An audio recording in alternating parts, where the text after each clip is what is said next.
आज हम लोग फिजिक्स में जेईई मेंस या 12th बोर्ड या फिर एडवांस के लिए एक इम्पोर्टेंट सेक्शन है इलेक्ट्रिसिटी को शुरू करने जा रहे हैं।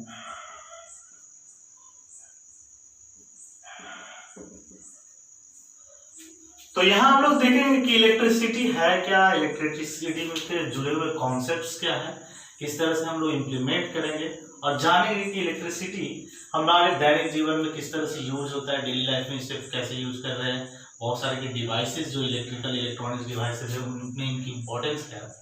तो पहले इस टर्म को डिफाइन कर ले कि ये टर्म इलेक्ट्रिसिटी क्या कर रहा है। तो इलेक्ट्रिसिटी या इलेक्ट्रिक करंट जो हमारा है उसका होता है इलेक्ट्रिक करंट। एक साइंटिफिक डेफिनेशन इसकी कहती है कि अगर किसी मटेरियल से कोई चार्ज फ्लो अगर कर रहा है, अगर किसी मटेरियल के अंदर से उसके बल्क से चार्ज अगर फ्लो कर रहा है तो वो पर यूनिट टाइम में जो चार्ज फ्लो करेगा उसी को कहा जाएगा इलेक्ट्रिसिटी। मतलब इलेक्ट्रिक करंट जो होगा वो होगा total charge flow divided by total time. मतलब इलेक्ट्रिक करंट को हम लोग बोल सकते हैं कि time rate of flow of charge through a cross section. मतलब किसी बल्क या मटेरियल के थ्रू एक टाइम के अनुसार चार्ज के फ्लो का जो रेट होगा उसी को बोल सकते हैं इलेक्ट्रिक करंट या इलेक्ट्रिसिटी।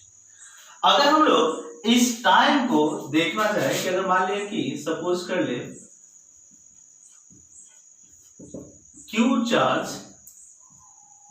क्यू चार्ज हमारा टाइम टी में फ्लो कर रहा है, तो हम लोग इलेक्ट्रिक करंट को लिख सकते हैं। इलेक्ट्रिक करंट जो हमारा होगा वो होगा Q by T. Small T से लिखे तो ज्यादा अच्छा है क्योंकि फिजिक्स में ऑलरेडी कैपिटल टी को हम लोग टेम्परेचर के लिए ज्यादा बार यूज करते हैं। तो हम लोग करंट को लिख सकते हैं Q बाई टी।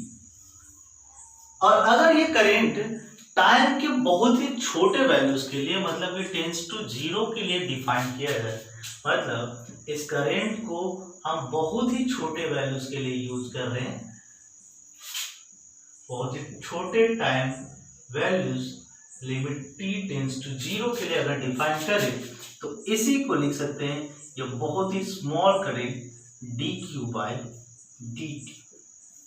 तो ये हमारा हुआ डिफरेंशियल फॉर्म में, या फिर बोल सकते हैं ये इंस्टेंटेनियस करंट।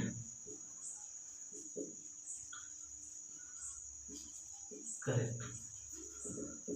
अगर करंट के फ्लो की डायरेक्शन की बात की जाए तो करंट का जो डायरेक्शन होगा उसी डायरेक्शन होगा जिस डायरेक्शन में पॉजिटिव चार्ज चल रहा हो। मतलब करंट की जो डायरेक्शन होगी, डायरेक्शन ऑफ करंट, तो करंट की डायरेक्शन पॉजिटिव चार्ज के फ्लो के डायरेक्शन में, या फिर बोल सकते हैं नेगेटिव चार्ज के फ्लो के अपोजिट, पॉजिटिव के साथ चलना, या फिर बोल सकते हैं नेगेटिव के अपोजिट। मतलब इसकी जो होगी वो होगी नेगेटिव चार्ज अपोजिट।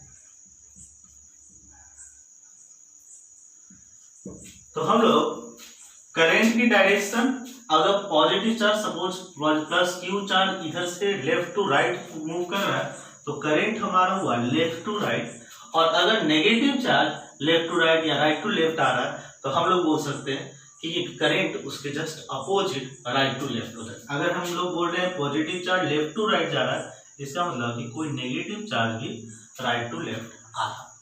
पॉजिटिव का जाना मतलब नेगेटिव का आना एक मैथमेटिकल रीजनिंग हो सकता है। जैसे सिंपल है, जीरो में एक जोड़ दिया जाए तो ये बोल सकते हैं कि 1 हुआ, और इसी को मैथमेटिशियन ये भी बोला जा सकता है कि जीरो में -1 घटा दिया जाए तब भी 1 हुआ। मतलब पॉजिटिव को जोड़ देना या नेगेटिव को घटा देना, दोनों वैल्यूज बराबर। ठीक है, तो इसी कॉन्सेप्ट को कह रहे हैं कि पॉजिटिव चार्ज के फ्लो के डायरेक्शन में करंट की डायरेक्शन होगी और नेगेटिव चार्ज के फ्लो के डायरेक्शन के अपोजिट डायरेक्शन में करंट की डायरेक्शन। अब अगर इसकी यूनिट्स की बात करें तो करंट की यूनिट्स होती है, ऐसा यूनिट आप लोग पढ़े होंगे, एम्पियर्स। करंट की जो यूनिट होगी वो होगी एम्पियर, और एम्पियर का वैल्यू होता है कूलम पर सेकेंड। जो क्योंकि हमारे पास चार्ज की अभी अपने डेफिनेशन रखा है Q/T, और इसकी यूनिट है एम्पियर, जिसे कैपिटल ए से दिखा सकते हैं, और Q चार्ज की यूनिट होती है कूलम्स, और T की यूनिट सेकेंड। मतलब एम्पियर जो होगा 1 कूलम पर सेकेंड। ठीक, ये हमारी बेसिक यूनिट रही, जहां पर हम लोग हो सकते हैं डायरेक्शन कंक्लूड कर सकते हैं। डायरेक्शन कंक्लूजन अभी बताया कि पॉजिटिव चार्ज के डायरेक्शन में करंट चलेगा, ठीक है, और नेगेटिव चार्ज के डायरेक्शन के अपोजिट में करंट चलेगा। यहाँ पर करंट का डायरेक्शन सेम होगा और वहां पर नेगेटिव चार्ज के डायरेक्शन के अपोजिट। अब अगर बात करें कि इलेक्ट्रिसिटी कब होगी, कब मिलेगी, या इलेक्ट्रिक करंट कब चलेगा, कहां चलेगा, किस तरह के मटेरियल में चलेगा, तो हम लोग मटेरियल को एनालिसिस करते हैं। तो हमारे पास मटेरियल में है कि कुछ सब्सटेंस होते हैं जहां इलेक्ट्रिक करंट फ्लो करता है, कुछ सब्सटेंस होते हैं जहां इलेक्ट्रिक फ्लो नहीं होता। तो उन सब्सटेंस को हम लोग कैटेगरिकली बांट पा रहे हैं। तो पहला हुआ कंडक्टर।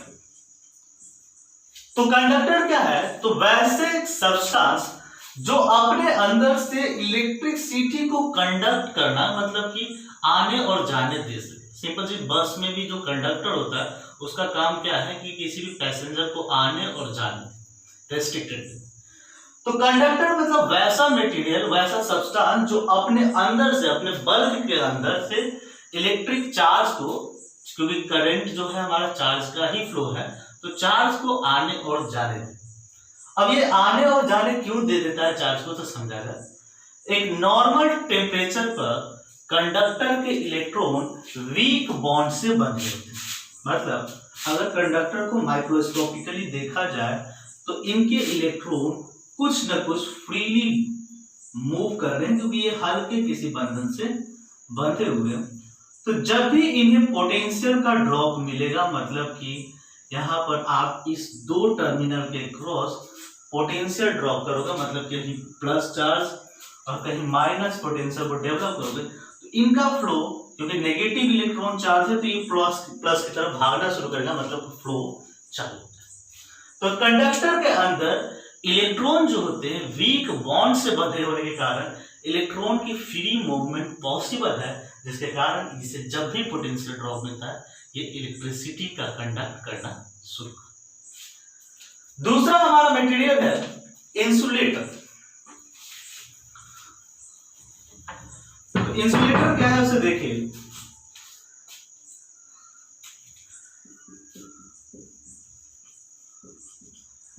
तो वैसा मटेरियल जिसके अंदर इलेक्ट्रॉन्स या चार्ज को काफी स्ट्रॉन्ग बॉन्ड से बांध के रखा है। मतलब मटेरियल के अंदर हर इलेक्ट्रॉन, माइक्रोस्कोपिकली देख रहे हैं तो हर इलेक्ट्रॉन अपना बहुत ही स्ट्रॉन्ग बॉन्ड से बंधे हुए हैं। तो ऐसे सिस्टम जहां पर इलेक्ट्रॉन बहुत ही ज्यादा स्ट्रॉन्ग बॉन्ड से बंधे हो, तो ये क्या करेगा कि फर्दर किसी भी पोटेंशियल ड्रॉप पर, किसी भी टेम्परेचर रेंज में, चूंकि इनके पास एक तरह सिंपल समझिए कि ये टोटली पैक्ड है, तो किसी तरह के फ्लो की कोई गुंजाइश इसके अंदर नहीं है। तो ऐसे मटेरियल को बोला जाता है इंसुलेटर, जो किसी भी टेम्परेचर रेंज पर अपने अंदर से इलेक्ट्रॉन के फ्लो को अलाउ नहीं करते। मतलब यहाँ प्लस और माइनस पोटेंशियल दे भी दे तो इलेक्ट्रॉन या चार्ज का फ्लो पॉसिबल नहीं है। यहाँ पर हम लोग बोल सकते हैं नो करंट। ठीक है, ये अपने आप में दूसरे टाइप की मटेरियल हुई। तीसरे टाइप की मटेरियल जो हमारे पास है उसे कहते हैं सेमीकंडक्टर। तो सेमीकंडक्टर क्या है तो समझा गया।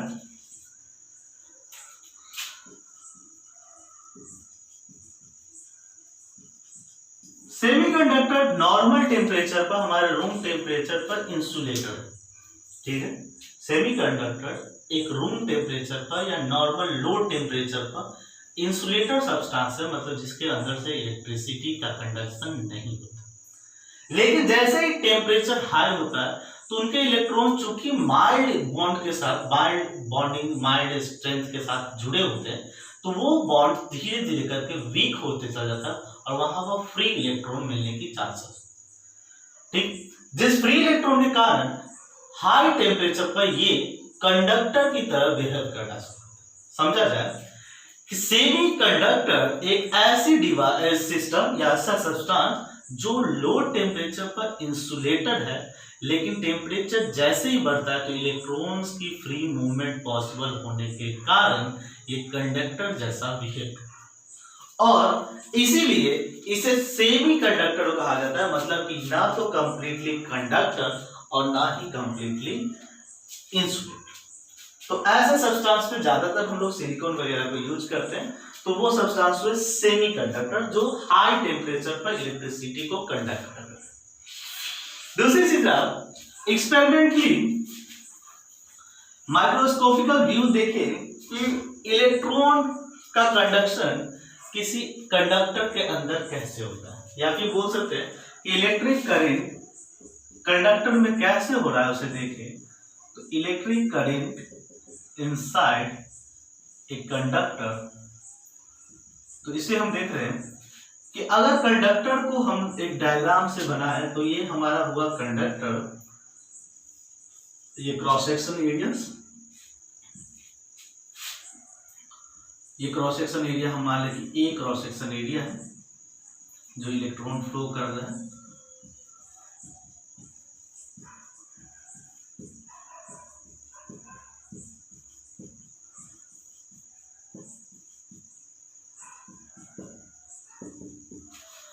अब है कि पोटेंशियल के ड्रॉप के कारण हम यहाँ पर इलेक्ट्रॉन्स के फ्लो को देख रहे हैं, जो कि इजीली लोग ऑब्जर्व कर सकता है कि पोटेंशियल ड्रॉप होगा, इलेक्ट्रॉन को यहाँ से वहां तक ले।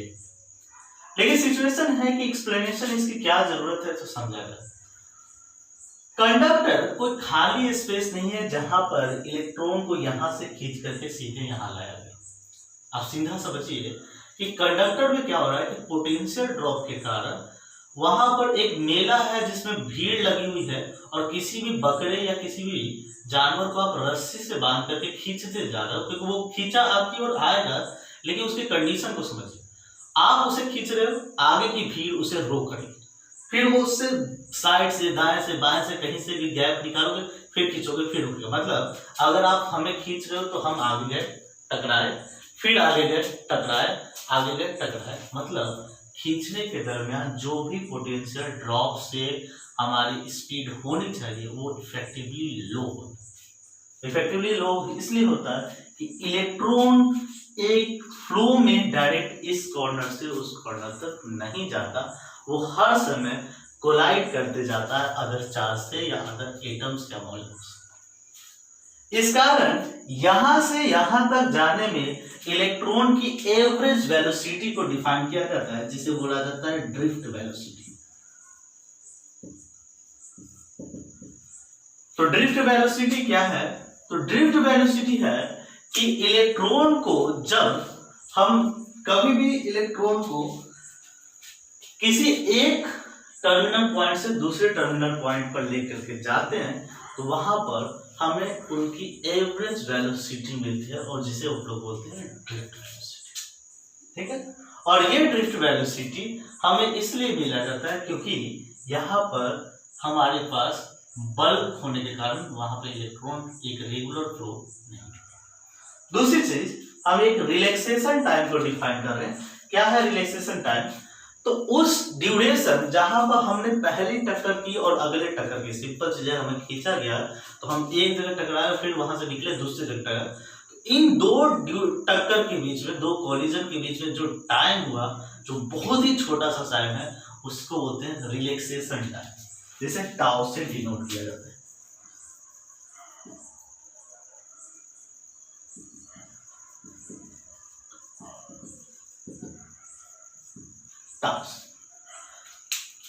हम ये देख रहे हैं रिलैक्सेशन टाइम के बाद हमें ये देखना है कि और इसकी टेक्निकल टर्म्स क्या है, तो वो है mean free path mean free path लेना। तो अब समझे कि ये सब चीज क्या है, तो समझा है ये केवल टेक्निकल एक्सपेरिमेंट जो ओम्स ने यूज किया था अपनी स्टेटमेंट को प्रूव करने के लिए, उसे डिफाइन कर रहे हैं।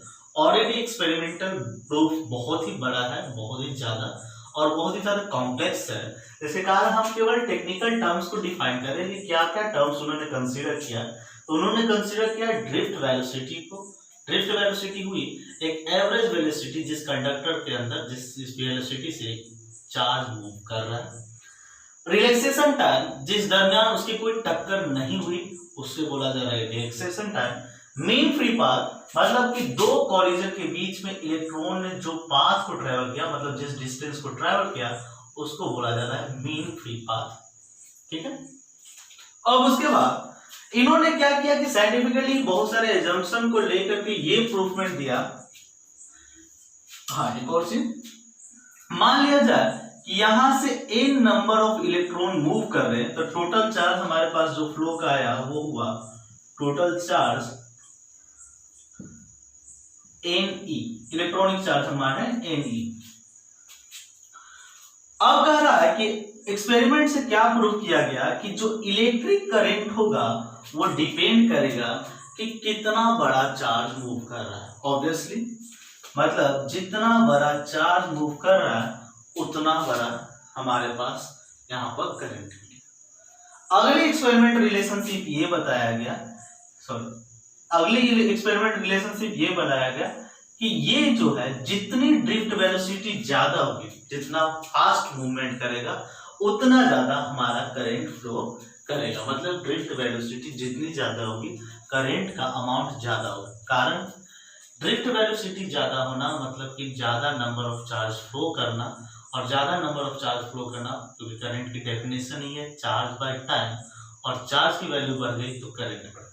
तो एक्सपेरिमेंटली उन्होंने प्रूव किया कि जितना ज्यादा ड्रिफ्ट वेलोसिटी उतना ज्यादा चार्ज।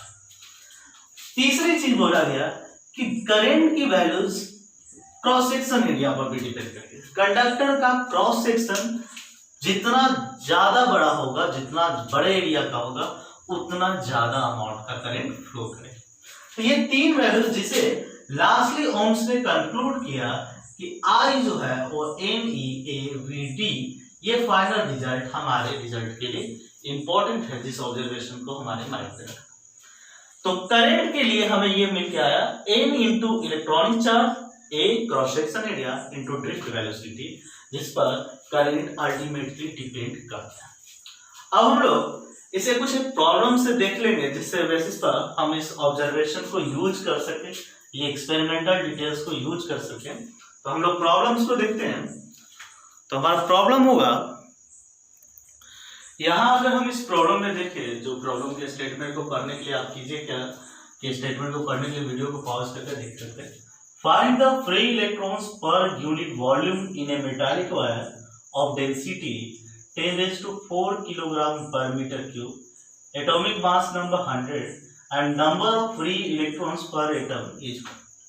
हमें कह रहा है कि इलेक्ट्रॉन की संख्या निकालिए पर वॉल्यूम में, मतलब जो जिसकी डेंसिटी। पहले हम गिवन डेटा को लिख दें ताकि हमें डिटेल क्लियर हो सके। गिवन डेटा हमारे पास मेटल की डेंसिटी दे चुकी है 10⁴ किलोग्राम पर मीटर क्यूब, और हमारे पास एटॉमिक मास, एटॉमिक वेट दे दिया 100 ग्राम। हमसे बोल रहा है कि एक एटम में number of free electrons per atom 1 है, मतलब कि एक एटम में एक ही फ्री इलेक्ट्रॉन्स है, और हमसे पूछा है कि टोटल फ्री इलेक्ट्रॉन की संख्या बताइए वॉल्यूम में। इसका मतलब कि हमें कुछ पता नहीं करना है, टोटल फ्री इलेक्ट्रॉन्स की संख्या पता करना, और एक एटम में एक इलेक्ट्रॉन है, इसका मतलब कि हमको टोटल नंबर ऑफ एटम्स पता कर देना। अगर हम लोग ये पता कर ले कि पर मीटर क्यूब में टोटल नंबर ऑफ एटम कितना है, ठीक है। अब अगर पर मीटर क्यूब डेंसिटी दिया हुआ है तो हम सीधा सीधी ये वेट में ये पता कर लेंगे कितना आइटम है, वही आंसर होता है, ठीक है। तो हम देख लेते हैं कि हमारे पास गिवन वेट है 10⁴ kg, molecular weight, atomic weight दिया हुआ है तो मोल्स हमारे पास हो जाएंगे 10⁴ kg है, 10⁻³ डिवाइडेड बाय 100, और नंबर ऑफ एटम्स हमारे पास हो जाएंगे, हमारे पास जितने भी मोल्स आए उसे एवोगाड्रो नंबर से मल्टीप्लाई कर दीजिए, तो ये हुआ जो भी आए, आपका जो भी कैलकुलेशन करके आंसर आ रहा है, तो नंबर ऑफ एटम ही हमारा है नंबर ऑफ फ्री इलेक्ट्रॉन, तो आप उस आंसर को टाइप कीजिए। अगले हम एक और प्रॉब्लम को लेते हैं। अब हम अगले प्रॉब्लम में देखेंगे जहां पर कह रहा है कि find the approximate total distance travel by the electron into the time intervals in which its displacement is 1 metre along the wire. एक वायर के अलोंग अगर 1 मीटर अगर किसी कंडक्टर में चलता है तो उस टाइम में इलेक्ट्रॉन कितनी दूरी को तय कर लेगा अगर वो बाहर रहता है, फ्री रहता है।